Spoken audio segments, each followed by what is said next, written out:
نحمدہ و نصلی علی رسولہ الکریم اما بعد اعوذ باللہ من الشیطان الرجیم بسم اللہ الرحمن الرحیم ربی اشرح لی صدری ویسر لی امری واحلل عقدۃ من لسانی یفقہوا قولی۔ السلام علیکم ورحمۃ اللہ وبرکاتہ۔ کیسے ہیں آپ سب؟ انشاءاللہ خیر و عافیت سے ہوں گے۔ اللہ تعالیٰ آپ سب کو اپنے حفظ و امان میں رکھے، آمین ثم آمین۔ 8واں پارہ سورۃ النام، آیت نمبر 161 to 164۔ لفظی ترجمہ: قل کہہ دیجئے، انانی بے شک، ہدانی ہدایت دی مجھے، ربی میرے پروردگار نے، الی صراط مستقیم سیدھے راستے کی طرف، دینن دین، قیامن مضبوط، ملت ابراہیمہ مذہب ابراہیم کی، حنیفہ جو ایک ہی طرف کے تھے، وما اور نہیں کانا وہ تھے، من المشرکین مشرکوں میں سے۔ قل کہہ دیجئے، انا بے شک، صلاتی میری نماز، و نسکی اور میری قربانی، و محیایا اور میرا جینا، و مماتی اور میرا مرنا، للہ اللہ کے لیے ہے، رب العالمین جو سارے جہانوں کا رب ہے، لا شریکا نہیں کوئی شریک لہ اس کا، وبذالک اور یہی امرت حکم ملا ہے مجھے، وانا اور میں، اول مسلمین سب سے اول فرما بردار ہوں۔ قل کہہ دیجیے، غیر اللہ کیا اللہ کے علاوہ، ابغی میں تلاش کروں، ربن پروردگار، وہ ربو اور وہی ہے رب، کلی شیء ہر چیز کا، ولا اور نہیں، تکسیب کماتا، کل نفس کوئی بھی شخص، الا مگر علیہا اسی کے ذمہ ہے، ولا اور نہیں، تازیرو اور نہیں بوجھ اٹھائے گا، وازراتن کوئی بوجھ اٹھانے والا، وزراتن اخرى دوسرے کا، ثم پھر الی ربکم اپنے رب کی طرف، مرجعکم تم سب کا لوٹنا ہے، فینبئکم پھر وہ بتا دے گا تمہیں، بما اس کے ساتھ، جو تم تھے، فیہ جس میں، تختلفون اختلاف کرتے، وہو الذی اور وہی ہے جس نے، جعلکم بنایا تم کو، خلائف نائب ارضی زمین میں، ورفع اور بلند کیا، بعضکم بعض تمہارے کو، فوق اوپر، بعض بعض کے، درجات درجے میں، لیبلوکم تاکہ وہ تمہیں آزمائے، فی ما آتاکم کہ جو کچھ دیا تمہیں، انا بے شک، ربا کا آپ کا پروردگار، سریع العقاب سخت ہے سزا دینے میں، وَإِنَّهُ اور بے شک وہ، لغفور الرحیم البتہ بخشنے والا مہربان ہے۔ بے شک فرمایا، کہہ دیجئے کہ بے شک مجھے تو میرے رب نے سیدھے راستے کی طرف ہدایت دے دی، جو مضبوط دین ہے، ابراہیم علیہ السلام کی ملت جو ایک ہی طرف کے تھے اور مشرکوں میں سے نہ تھے۔ اس آیت کریمہ میں مشرکین مکہ، یہود و نصارہ کی تردید کی گئی ہے، جو اس ذم میں مبتلا تھے کہ وہ دین ابراہیم پر قائم ہے۔ اللہ تعالیٰ نے رسول اللہ صلی اللہ علیہ وسلم کو حکم دیا، آپ ان سے کہہ دیجئے کہ تمہارا دعویٰ غلط ہے، دین ابراہیمی تو دین اسلام ہے، جسے اللہ نے اپنے مخلص بندوں کے لیے پسند فرمایا اور جس پر میں قائم ہوں۔ سیدہ عائشہ رضی اللہ عنہا فرماتی ہیں کہ رسول اللہ صلی اللہ علیہ وسلم نے فرمایا، مجھے آسان اور سہل دین حنیف کے ساتھ مبعوث کیا گیا ہے۔ فرمایا، کہہ دیجئے، بے شک میری نماز اور میری قربانی اور میری زندگی اور میری موت اللہ کے لیے ہے، جو جہانوں کا رب ہے، اس کا کوئی شریک نہیں، اور مجھے اسی کا حکم دیا گیا ہے، اور میں حکم ماننے والوں میں سب سے پہلا ہوں۔ اللہ تعالیٰ نے اس آیت کریمہ میں آپ کو حکم دیا ہے کہ آپ ان مشرکوں کو جو غیر اللہ کی عبادت کرتے ہیں اور غیر اللہ کے نام پر اپنے جانوروں کو ذبح کرتے ہیں، یہ بتا دیں کہ آپ ان کاموں میں ان کے مخالف ہیں۔ آپ کی نماز محض اللہ ہی کے لیے ہے، اور آپ کی عبادت صرف اور صرف اسی وحدہ لا شریک کے لیے ہے، اور یہی خالص توحید کا نمونہ ہے، جس پر سیدنا ابراہیم علیہ السلام عمل پیرا تھے، اور جس کا عملی تقاضا یہ ہے کہ میری تمام بدنی عبادات بھی اللہ کے لیے اور مالی عبادات بھی اسی کے لیے ہیں۔ پھر میرے جینے کا مقصد ہی شرک کو ختم کرنا اور اللہ کے کلمے کو بلند کرنا ہے، یہاں تک کہ مجھے اسی حال میں موت آ جائے۔ قل ان صلاتی و نسکی و محیایا و مماتی للہ رب العالمین۔ سورہ زاریات میں فرمایا، اور میں نے جنوں اور انسانوں کو پیدا نہیں کیا مگر اس لیے کہ وہ میری عبادت کریں۔ سبحان اللہ۔ سورہ زمر میں فرمایا، کہہ دیجئے، بے شک مجھے حکم دیا گیا ہے کہ میں اللہ کی عبادت کروں، اس حال میں کہ دین کو اسی کے لیے خالص کرنے والا ہوں، اور مجھے حکم دیا گیا ہے کہ ماننے والوں میں سے میں پہلا بنوں۔ فرمایا کہہ دیجئے کیا میں اللہ کے سوا کوئی رب تلاش کروں، حالانکہ وہ ہر چیز کا رب ہے، اور کوئی جان کمائی نہیں کرتی مگر اپنے آپ پر، اور نہ کوئی بوجھ اٹھانے والی کسی دوسرے کا بوجھ اٹھائے گی۔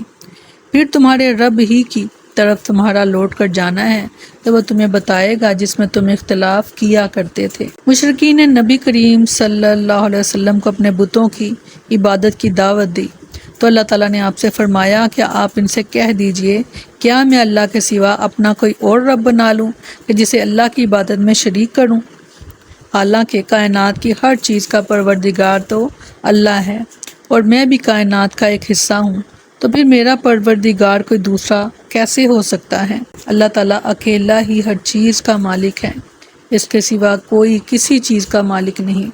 ارشاد فرمایا سورہ یونس میں، کہہ دیجئے کون ہے جو تمہیں آسمان اور زمین سے رزق دیتا ہے، یا کون ہے جو کانوں اور آنکھوں کا مالک ہے، اور کون زندہ کو مردہ سے نکالتا اور مردہ کو زندہ سے نکالتا ہے، اور کون ہے جو ہر کام کی تدبیر کرتا ہے؟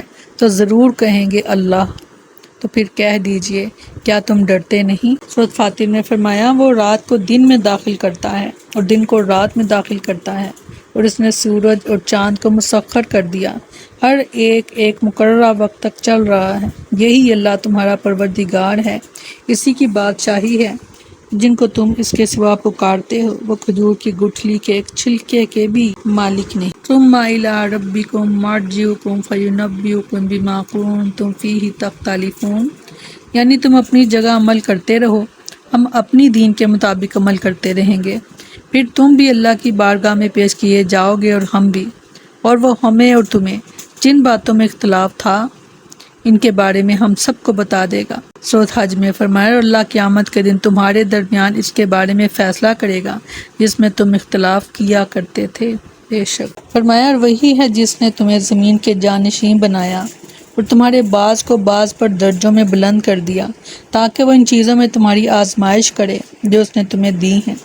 بے شک آپ کا رب بہت جلد سزا دینے والا ہے، اور بے شک وہ یقیناً بے حد بخشنے والا نہایت مہربان ہے۔ اللہ تعالیٰ نے انسانوں کو زمین پر بھیجا تاکہ وہ اسے یکے بعد دیگرے آباد کریں، اور ایک مر جائے تو دوسرا اس کا وارث ہو، اور جب وہ مر جائے تو اس کی اولاد اس کی وارث بنے، اور ان کے درمیان فرق مراتب رکھا، اور ایک دوسرے کو مختلف اعتبار سے فوقیت دی تاکہ انہیں آزمائے۔ مالدار سے قیامت کے دن سوال کرے کہ کیا اس نے شکر ادا کیا، اور فقیر سے پوچھے کہ کیا اس نے صبر کیا۔ آخر میں اللہ تعالیٰ نے اپنی معصیت سے ڈراتے ہوئے اور اپنی بندگی کی ترغیب دلاتے ہوئے فرمایا کہ بے شک آپ کا پروردگار بہت جلد سزا دیتا ہے، اور ان لوگوں کو جو اس کی نافرمانی اور اس کے رسول کی مخالفت کرتے ہیں، اور جو اس کی اور اس کے رسول کی اطاعت کرتے ہیں، اس کی مغفرت فرماتا ہے اور اس پر رحم کرتا ہے۔ وَهُوَ الَّذِي جَعَلَكُمْ خَلَائِفَ الْأَرْضِ، یعنی اس نے تم کو زمین میں ایسی مخلوق بنایا کہ تم نسلاً بعد نسل، قرناً بعد قرن، اور خلفہ بن خلف زمین آباد کرتے ہو۔ سورۃ اعراف میں فرمایا تمہارا رب قریب ہے، تمہارے دشمن کو ہلاک کر دے اور تمہیں زمین میں جانشین بنا دے، پھر دیکھے کہ تم کیسے عمل کرتے ہو۔ لِیَبْلُوَکُمْ فِیمَا آتَاکُمْ، یعنی وہ تمہاری اس میں آزمائش کرے جس کا اس نے تم پر انعام فرمایا، اور تمہارا امتحان ہے کہ وہ دولت مند کو دولت دے کر آزمائے، پھر اس سے پوچھے کہ اس نے شکر ادا کیا ہے یا نہیں، اور فقیر کو فقر سے آزمائے اور اسے یہ پوچھے کہ اس نے صبر کیا ہے یا نہیں۔ سیدنا ابو سعید خدری رضی اللہ عنہ بیان کرتے ہیں کہ رسول اللہ صلی اللہ علیہ وسلم نے فرمایا بے شک دنیا شیریں اور سرسبز شاداب ہے، اللہ تعالیٰ اس میں تمہیں ایک دوسرے کے بعد بھیجنے والا ہے، اور وہ یہ دیکھنے والا ہے کہ تم کیا عمل کرتے ہو، بس دنیا سے بچ جاؤ اور عورتوں سے بچ جاؤ، کہ بنی اسرائیل کا پہلا فتنہ عورتوں کے بارے میں تھا۔ سیدنا ابو ہریرہ رضی اللہ عنہ بیان کرتے ہیں کہ انہوں نے نبی کریم صلی اللہ علیہ وسلم سے سنا، آپ نے فرمایا بنی اسرائیل میں 3 شخص تھے، ایک کوڑی، دوسرا اندھا اور تیسرا گنجا۔ اللہ تعالیٰ نے چاہا کہ ان کا امتحان لے، چنانچہ اللہ تعالیٰ نے ان کے پاس ایک فرشتہ بھیجا۔ فرشتہ پہلے کوڑی کے پاس آئے اور اسے پوچھا کہ تمہیں سب سے زیادہ کیا چیز پسند ہے؟ اس نے جواب دیا کہ اچھا رنگ اور اچھی چمڑی، کیونکہ مجھ سے لوگ نفرت کرتے ہیں۔ فرشتے نے اس پر اپنا ہاتھ پھیرا تو اس کی بیماری دور ہو گئی اور اس کا رنگ بھی خوبصورت ہو گیا اور چمڑی بھی اچھی ہو گئی۔ فرشتے نے پوچھا کس طرح کا مال تم زیادہ پسند کرو گے؟ اس نے کہا کہ اونٹ، یا اس نے گائے کہی۔ اسحاق بن عبداللہ کو اس سلسلے میں شک تھا کہ کوڑی اور گنجت دونوں میں سے ایک نے اونٹ کی خواہش کی تھی اور دوسرے نے گائے کی۔ فرمایا چنانچہ سے حاملہ اونٹنی دی گئی اور کہا گیا کہ اللہ تعالیٰ تمہیں اس میں برکت دے گا۔ پھر فرشتہ گنجے کے پاس آیا اور اسے پوچھا کہ تمہیں کیا چیز پسند ہے؟ اس نے کہا کہ عمدہ بال اور میرا موجودہ عیب ختم ہو جائے، کیونکہ لوگ اس کی وجہ سے مجھ سے الگ رہتے ہیں۔ فرشتے نے اس کے سر پر ہاتھ پھیرا تو اس کا عیب جاتا رہا اور اس کے عمدہ بال آ گئے۔ فرشتے نے پوچھا کس طرح کا مال پسند کرو گے؟ اس نے کہا کہ گائے۔ فرشتے نے اسے حاملہ گائے دے دی اور کہا کہ اللہ تعالیٰ تمہیں اس میں برکت دے گا۔ پھر فرشتہ اندھے کے پاس آیا اور کہا کہ تمہیں کیا چیز پسند ہے؟ اس نے کہا کہ اللہ تعالیٰ نے مجھے آنکھوں کی روشنی دے دی تاکہ میں لوگوں کو دیکھ سکوں۔ فرشتے نے ہاتھ پھیرا اور اللہ تعالیٰ نے اس کی بینائی سے واپس دی۔ پھر پوچھا کہ کس طرح کا مال تم پسند کرو گے؟ اس نے کہا کہ بکریاں۔ فرشتے نے اسے حاملہ بکری دے دی۔ پھر تینوں جانوروں کے بچے پیدا ہوئے، یہاں تک کہ کوڑی کے اونٹوں سے اس کی وادی بھر گئی، گنجے کی گائے بیل سے اس کی وادی بھر گئی اور اندھے کی بکریوں سے اس کی وادی بھر گئی۔ پھر دوبارہ فرشتہ کوڑی کے پاس آیا، اس کی اسی پہلی شکل و صورت میں آیا اور کہا میں ایک نہایت مسکین اور فقیر آدمی ہوں۔ سفر کا تمام سامان اور اسباب ختم ہو چکا ہے۔ اللہ تعالیٰ کے سوا اور کسی سے حاجت پوری ہونے کی امید نہیں، لیکن میں تم سے اسی ذات کا واسطہ دے کر کہ جس نے تمہیں اچھا رنگ اور اچھا چمڑا اور مال عطا کیا، ایک اونٹ کا سوال کرتا ہوں جس سے سفر کو پورا کر سکوں۔ اس نے فرشتے سے کہا کہ میرے ذمہ حقوق اور حق بہت سے ہیں۔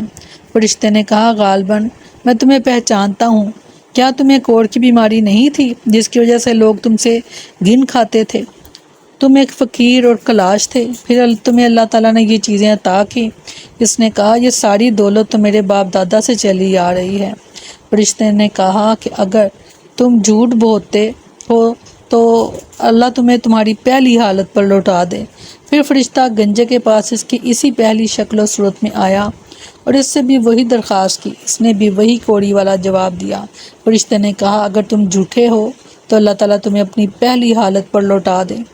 اس کے بعد فرشتہ اندھے کے پاس آیا اس کے اسی پہلی شکل و صورت میں اور کہا میں ایک مسکین آدمی ہوں، سفر کے تمام سامان ختم ہو چکے ہیں اور سوائے اللہ تعالیٰ کے کسی سے حاجت پوری ہونے کی توقع نہیں۔ میں تم سے اس ذات کا واسطہ دے کر جس نے تمہیں تمہاری بینائی واپس دی ہے، ایک بکری مانگتا ہوں جس سے میں اپنے سفر کی ضروریات پوری کر سکوں۔ اندھے نے جواب دیا کہ واقعی میں اندھا تھا اور اللہ تعالیٰ نے مجھے اپنے فضل سے بینائی عطا فرمائی اور واقعی میں فقیر اور محتاج تھا۔ اللہ تعالیٰ نے مجھے مالدار بنایا۔ تم جتنی بکریاں چاہو لے سکتے ہو۔ اللہ کی قسم جب تم نے اللہ کا واسطہ دیا ہے تو جتنا بھی تمہارا جی چاہے لے جاؤ، میں تمہیں ہرگز نہیں روک سکتا۔ فرشتے نے کہا تم اپنا مال اپنے پاس رکھو، یہ تو صرف امتحان تھا اور اللہ تعالیٰ تم سے راضی اور خوش ہے اور تمہارے دونوں ساتھیوں سے ناراض۔ سمجھنے کے لیے بہت خوبصورت روایت ہے، اگر ہم اس کو سمجھ لیں اور اس پر عمل کریں تو میرا نہیں خیال کہ ہم اچھے اجر کو نہ پا سکیں۔ سیدنا ابو ہریرہ رضی اللہ عنہ بیان کرتے ہیں کہ رسول اللہ صلی اللہ علیہ وسلم نے فرمایا اگر مومن کو علم ہو جائے کہ اللہ کے پاس کس قدر شدید سزائیں ہیں تو وہ کبھی اس کی جنت کی تمنا نہ کرے، اور اگر کافر کو یہ معلوم ہو جائے کہ اللہ کی رحمت کس قدر بے پایاں ہے تو اس میں سے بھی کوئی اس کی جنت سے مایوس نہ ہو۔ اللہ تعالیٰ نے رحمت کے 100 حصے کیے اور ان میں سے صرف ایک حصہ اپنی مخلوق میں بانٹا، اسی کی وجہ سے وہ آپس میں ایک دوسرے پر رحمت کرتے ہیں، اور باقی 99 حصے اللہ تعالیٰ ہی کے پاس ہیں۔ بے شک بہت خوبصورت آیات سورۃ انعام الحمدللہ آج ہماری مکمل ہوئی۔ اللہ تعالیٰ ہمیں اس کو اچھے طریقے سے سمجھنے کی اور سمجھ کر عمل کرنے کی توفیق عطا فرمائے۔ آمین ثم آمین۔ السلام علیکم ورحمۃ اللہ وبرکاتہ۔